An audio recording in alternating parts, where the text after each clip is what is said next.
نبی اکرم نور مجسم صلی اللہ تعالیٰ علیہ وسلم سے جب پوچھا گیا تھا کہ یا رسول اللہ صلی اللہ تعالیٰ علیہ وسلم ماں باپ کیا ہیں، ماں باپ کے بارے میں کچھ فرمائیے، تو حضور نے فرمایا تمہاری جنت بھی ہیں اور تمہارے لیے دوزخ بھی ہیں۔ اگر تم ان کے حقوق اچھے طریقے سے ادا کرنے میں کامیاب ہو جاتے ہو،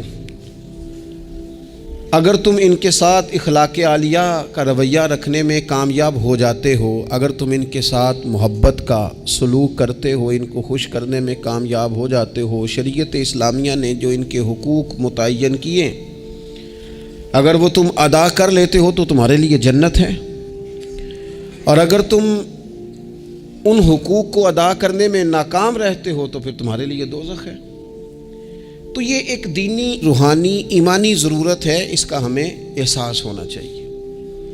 ظاہر ہے ہم انسان ہیں اور والدین بھی انسان ہیں، ایسا نہیں ہو سکتا کہ ان کا رویہ ہمیشہ ہی ٹھیک ہو۔ یہ کیسے ممکن ہے کہ وہ کبھی خطا نہ کریں؟ یہ کیسے ہو سکتا ہے کہ کبھی ان کے رویے میں ترش روئی نہ آئے، وہ کبھی تلخ نہ بولیں؟ یہ بھی بہت ساری جگہوں پہ دیکھا گیا ہے، اور یہ 100% حقیقت ہے کہ بعض مقامات پر والدین انصاف بھی نہیں کر پاتے۔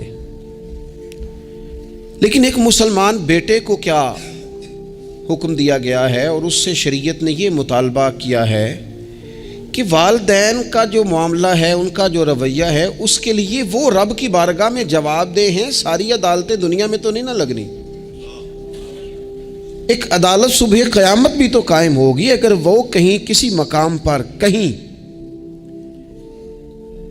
جگہ پر وہ کسی غلطی کا شکار ہیں تو اند اللہ جواب دیں گے، ہم کیا کریں؟ تو حضور علیہ الصلوۃ والسلام نے فرمایا اگر تمہارے ماں باپ تم پر ظلم بھی کریں تو تم نے پھر بھی نیکی کرنی ہے، تمہارے رویے سے خیر ہی پھوٹنی چاہیے، تمہارے لب و لہجے سے ان کے لیے ہمیشہ خوبصورت رائے کا اظہار ہی ہونا چاہیے، تمہارے بازو ان کے لیے ہمیشہ کھلے رہنے چاہیے،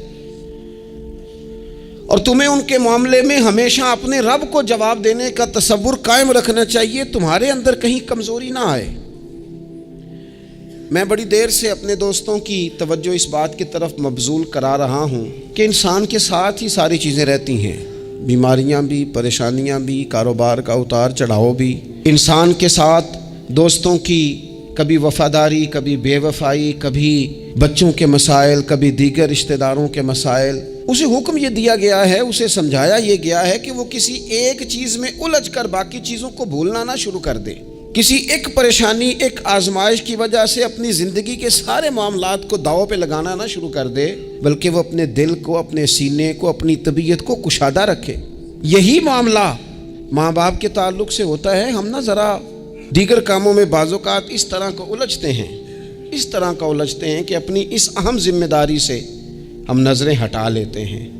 میرے نبی اکرم صلی اللہ تعالیٰ علیہ وسلم سے ایک شخص نے یہ عرض کیا تھا کہ یا رسول اللہ صلی اللہ تعالیٰ علیہ وسلم، میں نے نہ تیز دھوپ میں جلتی اور تپتی ہوئی زمین پر کئی میل کا سفر اپنی ماں کو اٹھا کے اس طرح کیا ہے کہ میرے پیروں میں جوتے نہیں تھے۔ اس پوری بات کو پھر سے آپ سمجھے بھلا میں نے کیا کہا۔ یعنی گرم زمین پر گرمیوں میں چلنا ایک انتہائی مشکل کام ہے، اور پھر گرمی اگر عرب شریف کی ہو اور صحرائی علاقہ ہو، اور پھر آپ نے ایک شخص کو بھی کندھوں پر اٹھایا ہوا ہو۔ یا رسول اللہ صلی اللہ تعالیٰ علیہ وسلم، گرم موسم میں گرم ریت پر ننگے پاؤں ماں کو اٹھا کر میں نے میلوں کا سفر کیا ہے۔ خدا را میری بات کو تقریر نہ سمجھنا، یہ ایک غلام نے اپنے نبی سے سوال کیا ہے۔ اس سوال کی لذت کو محسوس کریں اور پھر جواب کا حسن ملاحظہ کریں۔ عرض کی حضور، بڑا میں نے سنا ہے کہ ماں باپ کی خدمت کا حق ادا کرنا چاہیے، تو وہ میں کوئی حق ادا کر سکا ہوں، کوئی خدمت کر سکا ہوں؟ اس نے کہا میں نے میلوں ننگے پاؤں تپتی زمین پر صحرا میں سفر کیا ہے۔ تو محبوب کریم نے بھی اسے سبق یاد کرایا۔ اس نے اپنی طرف سے خدمت بتائی تھی تو حضور نے ماں کی شفقت بتائی۔ فرمایا جب تو پیدا ہوا تھا تو تیری ماں کو درد کے جھٹکے آئے تھے، وہ جو جھٹکے آئے تھے نا، ان جھٹکوں میں سے اب یہ ایک جھٹکے کا بھی تو حق ادا نہیں کر سکا۔ وہ جو درد کے جھٹکے تھے، وہ جو تکلیف تھی، کتنی مائیں دوران زچ کی دنیا سے چلی جاتی ہیں۔ وہ بیٹا پیدا کر گئی، خود رخصت ہو گئی، وہ جان پر کھیل گئی، لیکن ایک زندگی دنیا میں چھوڑ گئی۔ لیکن کیا کبھی ایسا ہوا ہے کہ کسی ماں نے کہیں کھڑے ہو کے کہا ہو کہ اوہو میں نے بڑا کام کیا ہے، میں نے بڑی خدمت کی ہے، میں نے یہ کیا ہے، میں نے یہ اعزاز دیا ہے، لیکن بچے تھوڑا سا کر کے نا، آپ نے ناراض نہیں ہونا، میں نے اپنے کانوں سے یہ باتیں سنی ہیں کہ جی الحمدللہ میں نے ابا جی کو حج کرایا ہے، شکر ہے اللہ کا جی، ابا جی میرے پاس ہی تھے جی، باقی بھائیوں کے پاس نہیں تھے۔ تو ابا جی کس کے تھے؟ پڑوسی نے حج کرانا تھا، آپ کے پاس تھے نا، تو آپ کے والد ہی تھے نا۔ آپ نے یہ 20 مرتبہ بتایا ہے کہ والد کی میں خدمت کرتا ہوں، میرے پاس رہتا، یہ بھی بتاؤ کہ ابا نے مجھے حصہ کتنا دیا ہے۔ ساتھ یہ بھی بیان کرو کہ صرف ابا ہی میرے پاس نہیں رہتا، میں نے بھی ساری زندگی باپ کے پاس ہی گزاری ہے۔ اس نے بھی کبھی کہا تھا چاروں میرے پاس ہوتے ہیں، پانچوں میں نے رکھے ہوئے ہیں۔ کیا مذاق ہے، کتنی چھوٹی سوچ ہے۔ اپنے والدین کے ساتھ بڑا رویہ عمدہ کیا جائے، کبھی نہ الجھنا۔ خبردار، ایک مقام پر ماں باپ کی نافرمانی کی جا سکتی ہے، وہ کب؟ جب وہ آپ کو دین کے مخالف چلنے کا کہیں، جب رب رسول کی مخالفت کا معاذ اللہ کہیں، اور مسلمان والدین یہ کبھی کہہ سکتے نہیں۔ باقی ہر کام میں ان کی فرما برداری ہے، ان کی خدمت ہے، ہر جائز کام میں ان کی بات کو تسلیم کرنا ہے۔ بلکہ حضرت اسماء بنت ابی بکر صدیق، حضرت صدیق اکبر رضی اللہ تعالی عنہ کی صاحبزادی ہیں، انہوں نے ایک دفعہ نبی پاک علیہ السلام کی خدمت میں ایک سوال بھیجا تھا، عرض کی یا رسول اللہ صلی اللہ تعالی علیہ وسلم، ماں مشرکہ ہے، اللہ رسول کو نہیں مانتی، معاذ اللہ، ماں مشرکہ ہے، تو حضور وہ مجھ سے ملنا چاہتی ہے، کیا میں اس سے حسن سلوک کر سکتی ہوں؟ تو نبی کریم نے فرمایا تیری تو ماں ہے نا، چل تو اچھا سلوک ہی کر، تو اپنا رویہ اس کے ساتھ ٹھیک رکھ، کیونکہ تیری والدہ ہے۔ میں آج حقوق والدین پر تقریر نہیں کرنے جا رہا، بس ایسے ہی مجھے خیال آیا۔ میں ایک دوست نے ایک سوال پوچھا ہے، مجھے اچھا لگا ان کا بات پوچھنا۔ انہوں نے یہ پوچھا ہے کہ اگر کسی شخص کے والدین دنیا سے چلے جائیں اور جانے کے بعد اسے احساس ہو کہ مجھ سے بڑی غلطیاں ہو گئیں، اسے احساس ہو کہ بڑی کوتاہیاں ہو گئیں، بڑی جگہوں پہ میں بھول گیا۔ بہت سارے لوگوں کو پچھتاوا ہوتا ہے کہ یار بڑی چیزیں تھیں جو ہم کر سکتے تھے پر ہم سے نہیں ہو سکیں۔ انہوں نے پوچھا جی کوئی اب بھی کوئی اس کا حل ہے؟ تو میں نے کہا ہے نا، ہم رسول رحمت کے ماننے والے ہیں صلی اللہ تعالی علیہ وسلم۔ نبی پاک صلی اللہ تعالی علیہ وسلم نے ارشاد فرمایا، الترغیب والترہیب میں حدیث موجود ہے، حضرت انس بن مالک رضی اللہ تعالیٰ عنہ حدیث کے راوی ہیں۔ اللہ کے پیارے حبیب علیہ الصلاۃ والسلام نے فرمایا، جس بندے کے والدین یا دونوں میں سے کوئی ایک انتقال کر جائے اور وہ معاذ اللہ ان کا نافرمان ہو، تو فرمایا پھر ان کے لیے دعا کرتا رہے، استغفار کرتا رہے، کرتا رہے، امید ہے اللہ اسے نیکوکاروں میں لکھ دے گا، وہ فرما برداروں میں آ جائے گا۔ شرط یہ ہے کہ وہ ان کے لیے استغفار کرے، دعائے مغفرت کرے، اب ان کے لیے وہ اب ہی شروع کر دے ان کو یاد کرنا، اب ہی اس مقام پر آ جائے، اب ہی کچھ سوچ لے، تو اللہ تعالیٰ کی بارگاہ سے کرم کی امید ہے کہ اللہ اس نے جو زندگی میں اس سے غلطیاں ہو گئی، رب اس کی ان غلطیوں کو معاف کر دے گا۔ روز استغفار کرے۔ ایک دوست نے مجھ سے ایک دفعہ پوچھا تھا کہ حضرت صاحب والدین چلے گئے ہیں، ان کے لیے کیا کروں؟ تو بڑی بڑی چیزیں بھی کی جا سکتی ہیں، لیکن میں نے اپنے اس محبت والے دوست کو یہ محبت والا مشورہ دیا تھا کہ میں چونکہ آپ کو جانتا ہوں آپ نماز میں کوتاہی کرتے ہیں، آپ نہ نماز پڑھنی شروع کر دیں۔ وہ کہنے لگے جی وہ تو میں پڑھوں گا، والدین کے لیے کیا کروں؟ میں نے کہا نماز پڑھیں، ہر نماز کی آخری رکعت میں کہو گے نا ربنا اغفر لی ولوالدی، کہو گے نا ہر نماز میں، تو کتنا بڑا اجر ملے گا آپ کے والدین کو۔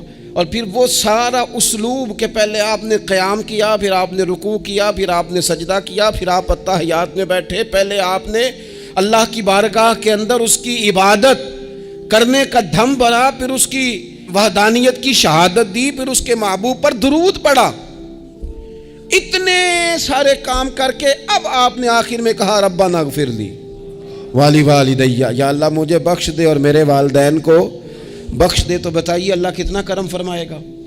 تو اپنے والدین کے لیے ان کے جانے کے بعد بہت ساری چیزیں ہیں، کفن دفن کا بندوبست کیا جائے، جنازے کا اہتمام کیا جائے، لیکن کچھ چیزوں کو نبی پاک علیہ الصلاۃ والسلام نے ذرا توجہ سے ہمیں سمجھایا ہے اور ہماری بار بار توجہ دلائی ہے۔ ایک شخص نے عرض کیا تھا یا رسول اللہ صلی اللہ تعالیٰ علیہ وآلہ وسلم کہ میرے والدین دنیا سے چلے گئے ہیں، تو کیا اب بھی میں ان کے ساتھ کوئی بھلائی کر سکتا ہوں؟ اچھا پہلے میں آپ سے ایک بات عرض کروں، ہمیں موقع ملتا ہے ختمات شریف پہ جانے کا، اصال ثواب کی مجالس میں حاضری کا، اور پھر اللہ تعالیٰ یہ بھی موقع دیتا ہے کہ بعض اوقات مسلمانوں کے لیے دعا کرتے ہیں اور ہمارے ذمے لگا دیا جاتا ہے کہ جناب اتنا اصال ثواب کرنے کے لیے اہتمام کیا گیا ہے تو یہ آپ کر دیں۔ تو ہم پتہ کیا کرتے ہیں، ہم کہتے ہیں کہ جناب جانے والے کا نام بتاؤ، نام بتاتے ہیں تو ہم فلاں بن فلاں کہہ کے جو نام بتایا جاتا ہے ان کے لیے دعا کر دیتے ہیں، لیکن جب والدین کے لیے دعا کرتے ہیں پھر نام تو نہیں نہ لیتے، پھر کیا کہتے ہیں یا اللہ میرے والد کو بخش دے، میری والدہ کی مغفرت۔ اس کا مطلب ہے وہ دنیا سے چلے گئے، آج بھی ماں باپ ہیں، وہ رخصت ہوئے، انہوں نے پردہ کیا، ان کی روح کا رشتہ ٹوٹا ہے، پر تیرا رشتہ ان کے ساتھ آج بھی قائم ہے، تیرا تعلق ان سے ٹوٹ سکتا، وہ تیرا تعلق، میں نے ایک دفعہ پہلے بھی کہا تھا، میرا بیٹا شاید قد میں مجھ سے تھوڑا اونچا ہو گیا ہو اور اللہ تعالیٰ نے مجھے بڑے محبت والے سنگی دیے، میں نے اپنی حیثیت اہمیت سے بڑھ کر دنیا میں محبت پائی، لیکن میں نے اپنی زندگی میں سب سے زیادہ اپنے والد کی کمی محسوس کی، نے بڑی محسوس کی۔ ابھی بھی کبھی کبھی سوچتا ہوں کہ کچھ باتیں صرف ان سے ہو سکتی ہیں، کسی اور سے نہیں ہو سکتی۔ کبھی کبھی محسوس ہوتا ہے کہ ان کے دامن کے اندر ٹھنڈ کے موقع پر نگ ملتا تھا اور گرمی کے موقع پر ٹھنڈی ہوا آتی تھی۔ یہ خاص انہی لوگوں کا وطیرہ ہے، یہ انہی کا خاصہ ہے، پتہ نہیں اللہ نے کس طرح ان لوگوں کو بنایا ہے اور کس طرح کا یہ رشتہ بنایا۔ تو نبی اکرم صلی اللہ تعالیٰ علیہ وسلم کی خدمت عالی مرتبت میں عرض کیا، صحابی نے، سنن ابو داؤد شریف میں حدیث ہے، عرض کی یا رسول اللہ صلی اللہ تعالیٰ علیہ وسلم میرے والدین چلے گئے تو کیا میں ان کے جانے کے بعد بھی ان کے لیے کچھ کر سکتا ہوں؟ تو نبی پاک نے 5 باتیں ارشاد فرمائیں۔